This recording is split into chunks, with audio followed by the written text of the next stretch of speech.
Welcome to Sports Management Podcast, where you will hear interesting sports management professionals share their stories, experiences, and passion for the sports management industry. I am your host, Marcus Philipsson.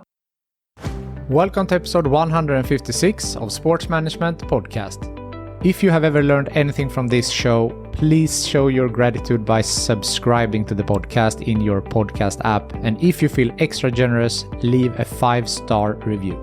This will help the show grow, and the bigger the show, the bigger the guests. Thank you. Today's guest is Shawn Garrity, the CEO of Circle, a leading omnichannel guest experience agency.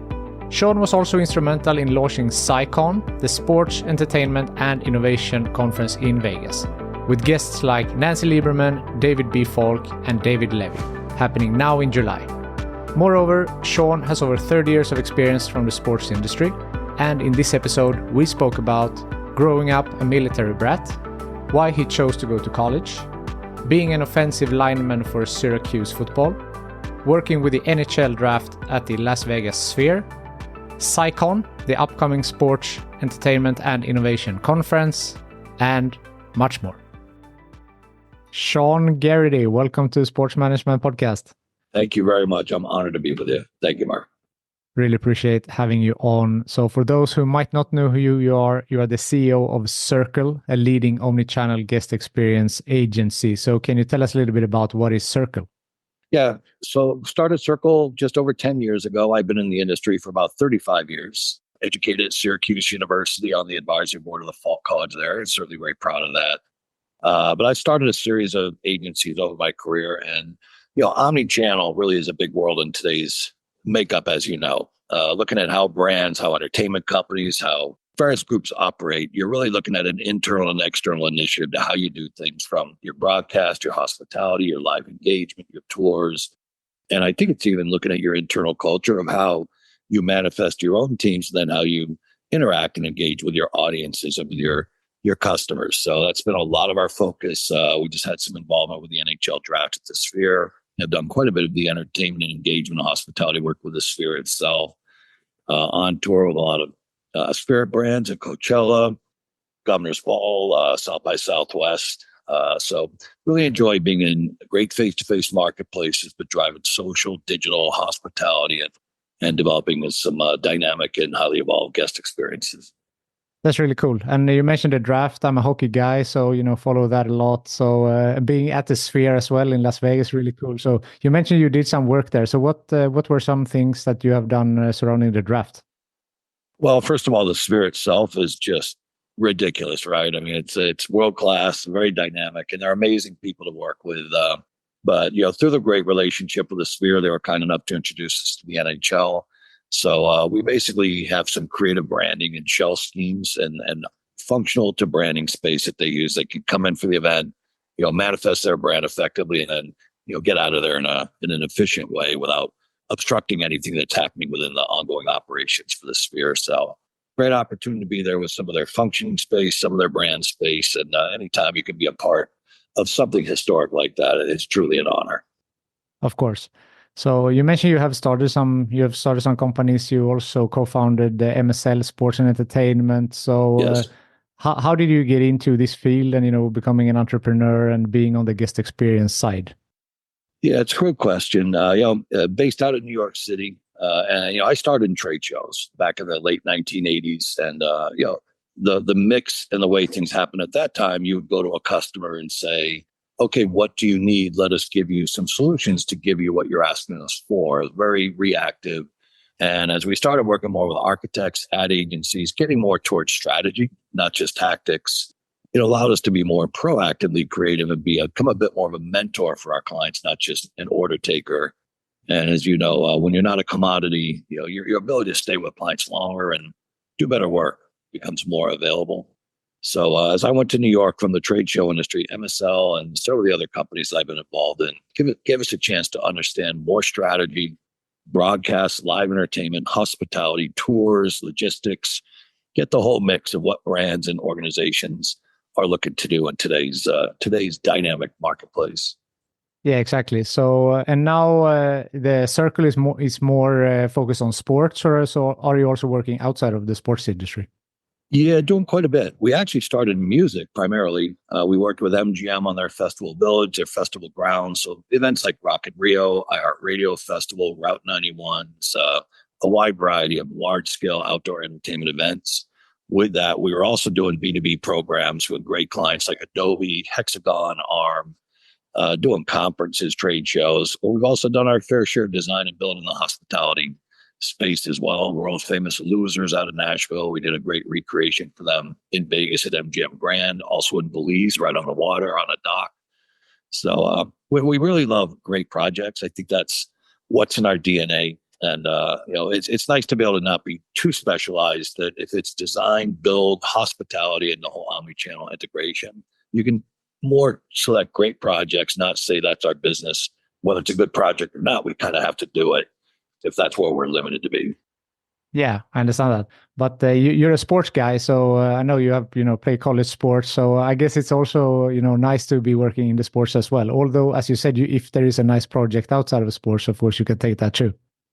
No, for sure. And again, you look at the NHL, you look at a lot of groups that are activating and do a lot of fun programs. Sports definitely is a big part of what we love to do. And over the years, we started All-American games, done a lot of measurement tours, activations around Super Bowl, NBA All-Star. So we are definitely proud of our presence and the privilege to be able to be in the sports space as well. And certainly for SEICon, that there's going to be a lot wrapped around that conference. It's very much about the world of sports. Yeah, definitely. And a great segue because I want to talk about that, of course, as well. So SEICon is announced. It's going to be very soon with an all-star cast of speakers. So can you talk a little bit about, first of all, your involvement in the conference and also a little bit about the conference and the speakers? Yes, thank you. Yeah, so first of all, very important that I mention our partnership with UNLV, University of Nevada, Las Vegas Sports Innovation, and with the Syracuse Falk College of Sport. It's bringing together two of the best universities in the world, coming in broadcast journalism, broadcast media, sports entertainment. UNLV is the number one gaming and hospitality university in the world, perhaps, arguably, and nowhere like Las Vegas to bring all that together. And I think that's really a lot of where this came about. Las Vegas just went through the greatest expansion of sports, entertainment, and hospitality ever. When you think about Resorts World, you think about Fontainebleau, the Raiders, the Oakland A's, just a wide variety of things that have happened over this last decade, including going through COVID, which is really extraordinary. The Sphere, obviously, F1. So as you look at a university like UNLV, there are a lot of demands in the city now for sports marketing, social media, facilities, and all the things that go into the front of house, back house experience for a venue and for a professional sports organization. So the Sports Innovation Institute with Jay Vickers, Bull Bernhard, Dr. Nancy Lowe, and the President Whitfield, they're very committed, and the community is very committed to growing that infrastructure to keep up with the demand for everything that wants to continue our trajectory forward. And for Syracuse, being a private institution, upstate New York, pretty much towards Canada, more towards Canada, perhaps in New York City, it was a great opportunity for we as Syracuse University to blend with this dynamic city of great public university, fastest growing, one of the most diverse in the country, to bring together two great universities, do some great things together, collaborate, share, and truly make a difference for our students, our faculty, and for the sports industry as a whole. Vegas, as you mentioned, has become, a really sports town. I don't know if it started with the Golden Knights with the hockey, but after that, as you said, for F1 and then the Raiders, it's just been going on. So was the location strategic in that sense?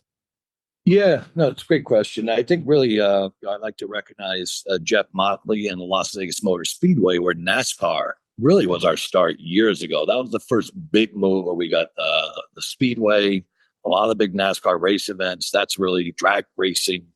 That's where it started. And then obviously the Golden Knights, and it's just gone on and on from there. But looking at the timing for this mid-July time frame it's very warm here in Las Vegas for those that have not been. And usually it's a lighter time for hotels, for hospitality. And we wanted to pick a time where we could bring great crowds, bring income for our city and our community at a time when they would like to have that. But I also want to recognize NBA Summer League. They've done a great job of building out a very dynamic event that happens around this time. NBA Con, Sneaker Con, Summer League, So we are starting to see this mid-July gathering point to be a time when the industry does come here and wants to come here. So we're really building more and more attractions and amenities and purposes for them to be here and get more out of that. I also noticed that the USA Today is the presenting sponsor of the conference. Is that right? Yes, very proud of that. Been working on that for a little bit. It's certainly amazing to have them on board with us. So how did that come about? Well, we've had good relationships there over the years. And as you look at the content mix of journalism, content, and everything that comes together, USA Today Sports Network has been looking at what a journalist looks like. How are they disseminating content and with their brands? How do they activate their brands through traditional advertising, non-traditional advertising? And SEICon, fortunately, was a good vehicle for them to be around a lot of thought leaders, a lot of other very strong people in broadcast journalism.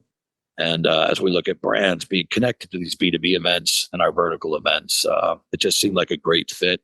It's in the early stages now to figure out exactly where we go with it. But as you also think about UNLV with Green Spud Media, their journalism school, our new house, broadcast journalism school, which is amazing. A lot we can do together. We're very excited to have them with us. I'm sure, and it sounds like a win-win partnership there for them to, get access to the great speakers, and for you to have a great journalists behind. Very much so. That's exciting. Looking forward to see how that plays out. Thank you. So, how can you attend it or read up on it more? If someone wants to learn more about it, how can they do that? Thank you. Well, our website is SEICon, Sports Entertainment Innovation Conference. Our website is www.sei-con.org. You can find your room bookings there. Again, as a first-year event, what's interesting about it, Marcus, is we have over 150 speakers, and these speakers are some of the best in the world at what they do in sports, entertainment, innovation, hospitality, media broadcast. We have people coming from Australia, from India, from the United Kingdom, obviously Canada, and other great nations, in addition to people from across the country. We're very excited about this. And again, the whole purpose for us is education plus collaboration equals deal making. We want people to come here. I need a job. I want to hire. I want to raise money. I want to sell a company. I want to collaborate and do more business. We want people to know if you're coming here, we want you to do business. It's not really a motivational conference or I left there and I feel invigorated. We want that to be, but we want them to leave saying it was good for my business and it's worthwhile. I know in today's world, you have to have ROI for it to be durable. Yeah, for sure. And I mean, Nancy Lieberman and Jamie Jordan from Jordan Sports and Yes. David B. Falk, like the list goes on and on and on. So you have really managed to get top of the line guest speakers as well.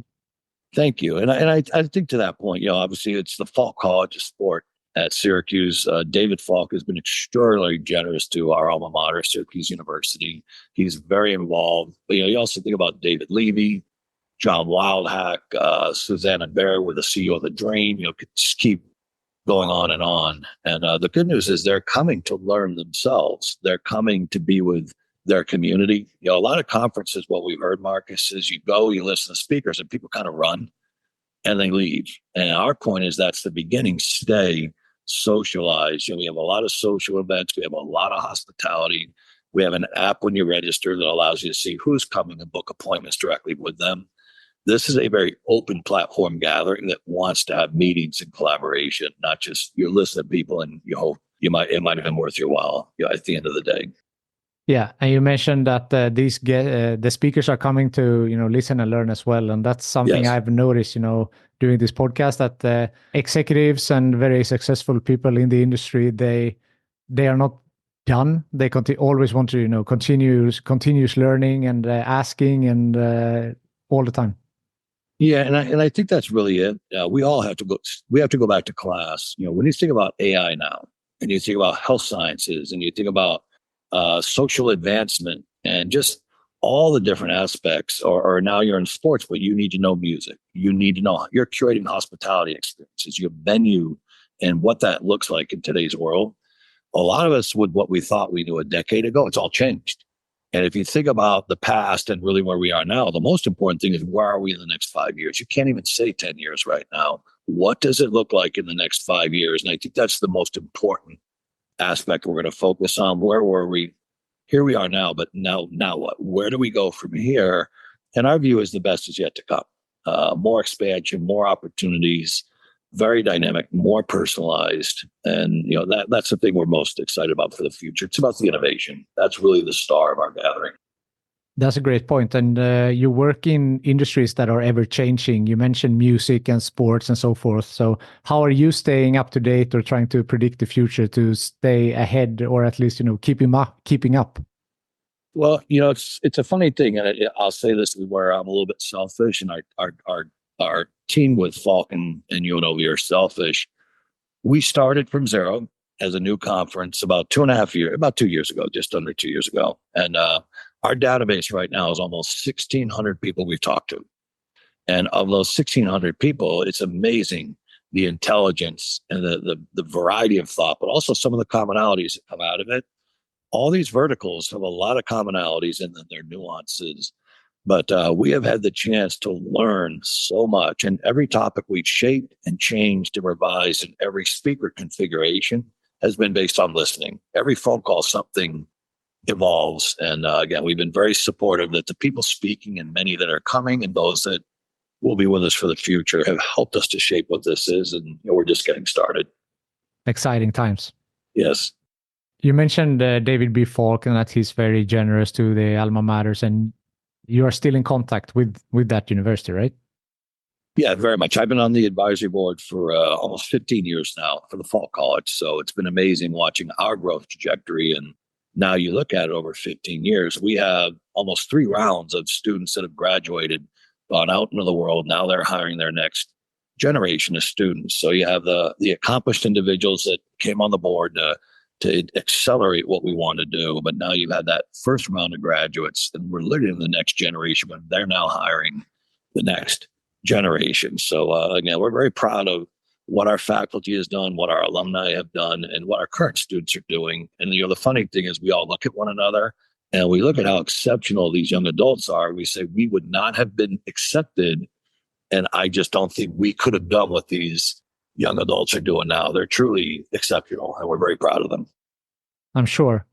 So was it always something you wanted to do, to come back to your college, to be on the board, to try to give back to your university? Well, I played football there, and I was recruited by a former player that was a professor there in literature. And I remember when I was getting recruited, I just looked at that gentleman, played in the league, NFL for a little bit, had a great Syracuse career. Now he was a professor. And I was really awed by that accomplishment. I'm not sure I really saw myself that was something that I would be able to do, coming into college and now having the opportunity to be on the board and, yes, to support the program and everything that means. It has been a great honor. But if you had asked me going into Syracuse out of high school, what I've thought I'd have the opportunity to do that, I probably would have said no. So I'm very, very fortunate. So going to check in on your history a little bit and how you got into it. So the educational part, your parents didn't go to college, if I did my research correctly. So was that always something that you wanted to do? No, ironically, my father was a 20-year military person, and my mother did go to University of Auburn University for 1 year, but then she got married and had children. And back in that day, women really didn't go to college. You went to college to meet a husband, as my mother would joke, and she did.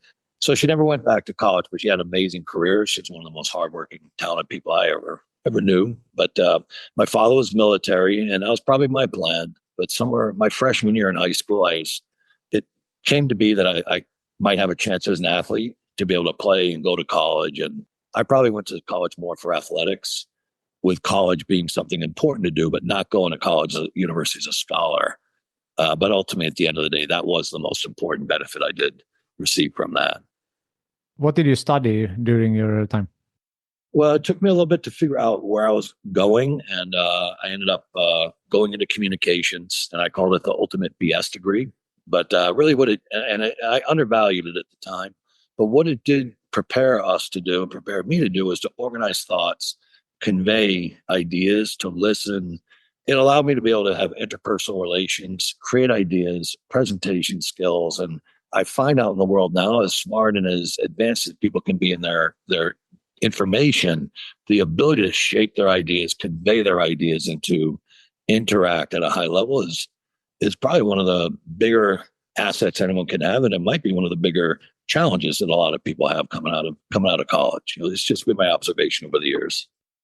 No, I agree with that. And it's fine. I also felt like communication was a little bit of a BS degree when I did in university. But as you said, like, it doesn't matter how much like knowledge, wisdom you sit on if you cannot communicate it to someone or, synthesize your thoughts. And now it's, different types of communication. It's emails, writing, speaking, so forth. So yes, definitely important.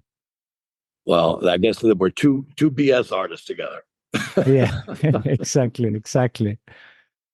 So you've been around quite a bit. Like you mentioned, now you're in Vegas. You grew up in Massachusetts, I think, and then also, been New York. You mentioned before, so seen US quite a bit. So how has that been like moving around? Oh, it's amazing. Yeah, I started as a military brat. My dad in the Air Force. So born in Orlando, a little bit of time in Massachusetts, then 4 years in Puerto Rico, about a year in Meridian, Mississippi, then back to Massachusetts, Syracuse, out to Las Vegas, California, St. Louis, Connecticut, and now back out here again. And, the biggest thing, I guess when you're young and you move a lot, you kind of get used to it. I know there are some people that don't move within a mile of where they were born. And sometimes you can admire that. But, I like the adventure. My daughter's in London and she's living her best life. My son's in Minneapolis. And I don't know. I think there's something to be said for being able to see different cultures, have different opportunities. And, with my business, it does give me a chance domestically and overseas to experience other cultures and, see how the world works a little bit. I certainly recommend it for anybody. Yeah, me too. I lived abroad for a couple of years as well. And I think that's, one of the best experiences one can have. Yes, for sure. We have talked about you've been in the industry for, you said, 35 years, yes. A lot of experience. There are many people listening that might be younger and maybe just started their career or want to get into the sports industry. So what would be some advice that you have for a young person who wants to work in the sports industry? Yeah, it's funny. I had my son with me. I went to Syracuse to speak with a classroom just before COVID, maybe about 6 months before COVID. And I spoke with a group of students. And I had my son with me, as I mentioned, and I was telling them, look, I'm going to talk to you about the world. Basically, I gave them the Omnichannel story and how it works, all the opportunities and all the things you need to know or you want to know. As I went through the whole program and I asked 40 students, are there any questions? And there was not a single question. And this was just before COVID, going through the 2008 recessions and the dot-com crashes in 2001 and 1988, there was a recession. You go through these times and you learn you have to be resilient. You have to have options. You're not invulnerable. And so the professor was kind of to lamp a few questions to at least get a few out there. But I said, look, I'm just going to say this to you one last time. Be flexible, be available, have courage, and know your life's going to change in all these different ways. And sometimes it's going to be scary. So you need to be prepared for that. And when I left, I said to the professor, they have no idea. Change is somewhere ahead of them. And I hope they remember some of this, remember these words. And COVID literally hit right after that. So, so again, I would say to anybody, meet people, be available, say yes, always say yes. Nothing happens if you're not there. No meeting is a waste of time because you're making relationship connections and you're learning. I always say yes, be out there, have courage, and know you're going to have to adjust along the way. And that's what life is. That's the spice of life. Yeah, I love that. So you mentioned COVID and in your, in the guest experience field, I mean, that must have been a big change for your company. Yeah, it was terrible. We, for the world in every respect, but, when we saw COVID starting to really come to life in December, January, we had Consumer Electronics Show and we worked with several companies from China. And when those companies had come to see their work before the show, our whole company got very ill, including me. And I had people who never missed a day of work that were out for weeks. And we just couldn't understand what was happening. But I very much believe in the third week of December, our whole company had COVID. As we started to watch it and we kept convincing ourselves it's going to pass. By the time it went from China to Europe to coming to the U.S., there came a point where we literally had to tell our whole company we we're going to have to shut down, by mandate. We're going to have to see where we go from here. But to tell so many great people from one moment to the next, we're going to have to wish you the best. We'll find your way, but don't go to any company that looks like us. We're not going to be doing anything for some time to come. Fortunately, we were able to come back. We hired quite a few of our people back, or they had the chance. And we reimagined ourselves again, very much more omnichannel than production. And, the world came out different. We came out different with it. And I think, again, for SEICon, being able to do this sports entertainment innovation conference with everyone we have is truly a pleasure. And I think it's a testimony to our team to be able to do something like this while we're doing quite a few other projects. So I pray for everybody coming out of COVID. There's so much sadness. And I just hope it's generations more again before we ever see anything like it. Yeah, definitely. You talked before about also flexibility and, having the flexibility there to change the company. And as you said, you came out of it looking like a different company, more omnichannel focused. So you had your own advice there about being flexible. Yeah, no, you have to. And, it's funny telling the partners are sad, I guess. But so look, take 2 weeks, love your family, be safe, rest. Let me think about it. And I think that is the mark for our partners. We worked through COVID and we worked reinventing everything about ourselves. And we had a lot of phone calls with a lot of agencies, a lot of architectural firms, a lot of smart people presenting Omnichannel, what we thought that was, and challenging them, but also getting their feedback to, fine tune that. So again, I always believe, talk to everybody, share your information, keep your mind open to the things they're sharing, and somewhere there is the best road forward. So I usually ask about if there's been any bump on the road in their career. Obviously, COVID was a big one, but has there been any other troubles or bumps in your career? And if so, how did you overcome them? Yeah, there have been. First of all, with COVID, COVID was kind of over and we hired everybody back, and then the Delta and the Omicron variants came. So we had all these people and now we went down again. So we had to make the decision, do you keep your people now and pay them to be shut down, or do you press on? We made the decision that if we had let our people go again, there would not be the trust to get them back. So we decided to press on with that.